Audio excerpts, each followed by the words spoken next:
Hey everyone, this is smpratte, and we're finally going to talk about the largest sale and now scam in Pokemon history, the fake $3.5 million Logan Paul booster case. It was just revealed there were G.I. Joes in the base boxes, so we're going to try and answer all the big questions. How did this happen? Who's responsible? And will it affect the market moving forward? In my opinion, there are three key factors here for how this escalated into the largest scam ever, starting with the scammer, and then the hype guys, and then finally baseball card exchange. They all combine to create the perfect storm for not only the largest Pokemon scam, I think honestly the largest individual sales scam of any trading cards. So we're going to start with the obvious, the scammer.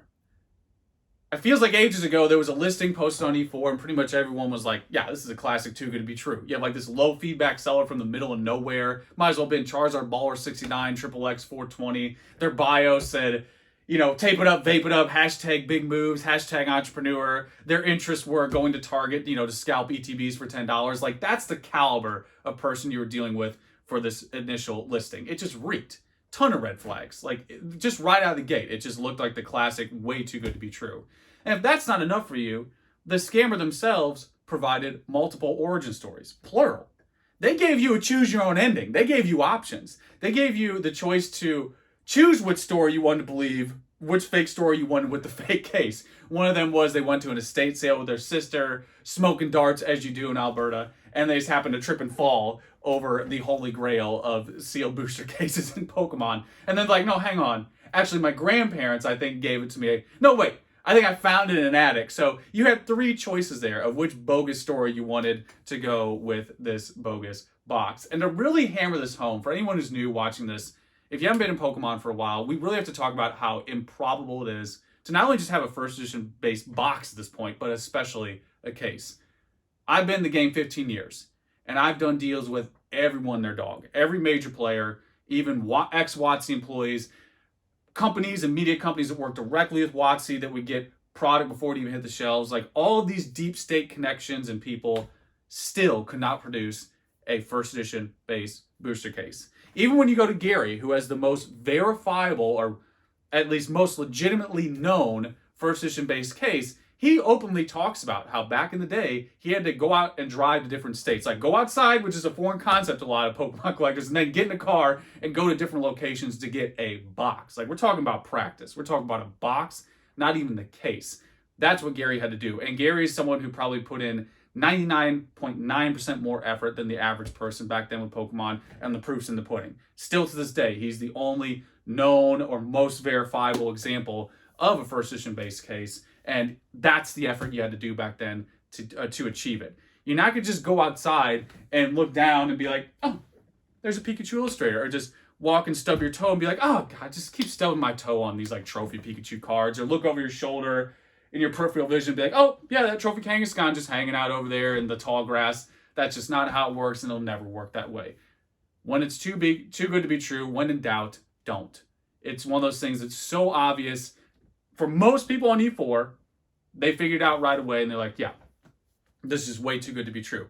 So, how did it go from this like garbage F tier listing to a $3.5 million sale? Because that scammer out of Alberta, like, let's keep it real. I'm a big hockey player, big hockey fan. There's more snow in Alberta than there are humans. So how did it go from this like very, very trash tier listing to a $3.5 million sale? And that takes us to step two, group two, the hype guys. I feel like I should take my shirt off and put on the scumbag Pratt hat to make it really accurate for the tier of people we're dealing with here. The hype guys, in my opinion, are almost just as culpable as the scammers. And part of it, like, if we're going to start with some benefit of the doubt and try to be somewhat positive, maybe they got too excited and put the blinders on and wanted to be more real than it was. But you had to do like some Olympic level, like ski slope dodging the red flags. When you got to weave in and out of the blue and red flags, like they had to do some Olympic level, like mental gymnastics to dodge all those red flags, because there's so much from that original seller, and they knew the stories too. They knew all the bogus stories, and all that should have been more than enough. And to really just hammer that home for myself, I've been given opportunities by people multiple times in Patreon now where people are like, hey, I'll pay for your flight, I'll comp your hotel, I'll give you like a $5,000 or $10,000 stipend to come out here and authenticate this first edition base box. That's happened multiple times now multiple times, whether it's a company or just an individual who, they stubbed their toe and found, the Holy Grail, apparently. I've had that happen multiple times, and I have accepted 0 of them. You're going to hear it here first, and you're going to hear it here over and over and over again. There is no 100% way to verify a sealed box. So the fact that these hype guys were so confident, direct quote, saying no evidence of tampering, it just blows my mind. That someone can go that far to put the cart that far in front of the horse. It's just too much. They went way too far, made claims that just had no backing whatsoever. And before even getting into like the deep state phenomenal job that Rattle did with like his Lord of the Rings trilogy breakdown on all the physical incongruencies, which he just hit out of the park with that. And again, another example of the E4 serious side of the hobby and the value of knowledge and experts. Coming from an expert, the number one thing is experts don't always get it right. They're not perfect, and they don't always hit 100%. They just have a higher probability of being accurate. They have a higher probability of accuracy. So if this came to me, or if this came to Gary, if it came to someone else, or Rusty or whoever who've been in the game over a decade now, they look at it, they look at the story and be like, you know what, there's a lot that is just wrong here. That's the baseline. Like, there's a lot that doesn't add up here. Heavy doubt. That's how, if it came through my door, I would have been like, yeah, I wouldn't touch this personally. There's way too many red flags, and that's where it would have stopped. But it ended up in the hands of hype people who have no problem ripping off their shirts while they rip open packs. Like, this is what they do. So they took that to the next step. And a couple of them were buddies with some people at BBC. And again, this is just the information train, or my opinion of it all at the end of the day of how, how this came to be. And this is the final stage, which really just sealed the deal, no pun intended, on how it got to this level. Because baseball card exchange in sports is a legitimate operation. Like, these guys, like Shine is a big sports player. Like, he's the actual whale, the actual sperm whale. I'm the sperm whale. He's the actual sperm whale. So for someone who's doing millions a year in collectibles on the sports side of things, they'd be like, oh yeah, like they do their job. BBC does what they do in sports. It would be counterintuitive to doubt it. If anything, that rap really is what solidified it. And that rapping happened from the overconfidence of these hype guys in Pokemon who aren't experts, clearly. And, they just took it too far. And they convinced BBCE to rap, I think, the first and only Pokemon item ever by them. And the rest is history. So that is the perfect storm of how this all happened. You started with the scammer, and that wasn't enough to escalate. Then you had the hype guys that really added the Nas boosters there, and they were Tokyo drifting all over the place and doing donuts like the cool guys that they are, and just really hyped it up to BBCE, who ultimately wrapped it, and that's how it got to this level. So what does it mean for the market moving forward? Everyone's talking about that. I've been posting that meme over and over, like the little Burmese talking to each other about the market. What does it mean?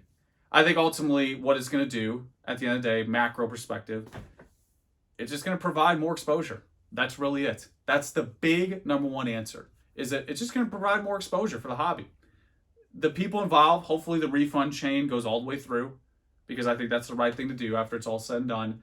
And outside of that, outside of people directly involved, I don't think it's really going to do much of anything outside of just have a ton of exposure. I mean, you got to understand here, like people that I play hockey with, my normie friends that don't interact with Pokemon and live and record in a grandma house and, eat, sleep, breathe, and live everything Pokemon all the time. They were coming to me like, hey, did you hear about this fake booster case? That's how big it was. So I think this story is going to go even bigger. Like, I remember seeing the video when it went live in like 1 minute, it had like 30,000 views. Like, I don't even know if any of my videos had that many views lifetime.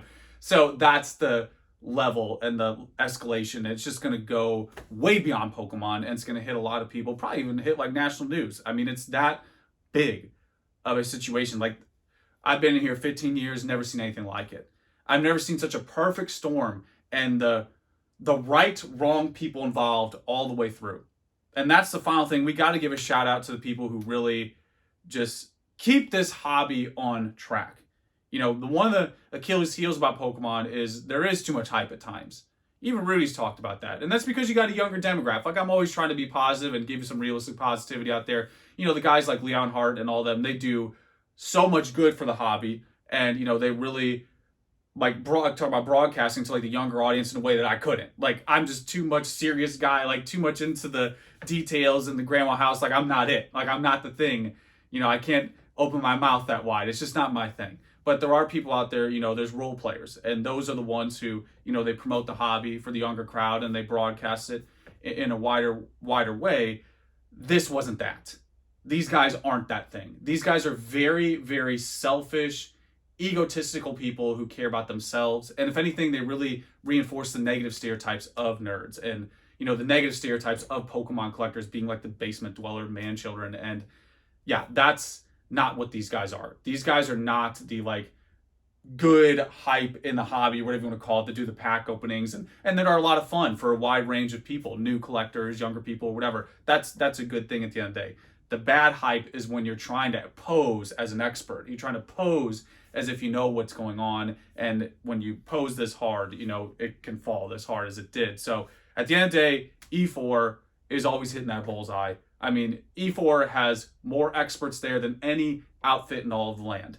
PSA, I don't care who you are, PWCC, any 3-letter, 4-letter company that exists now, E4 absolutely obliterates it with experience. And Rattle is one of those people who is a great example of investigative journalism versus like hype, drama, and all that. It's like, sure, was there some inherent drama? Yes, because there was inherent issues.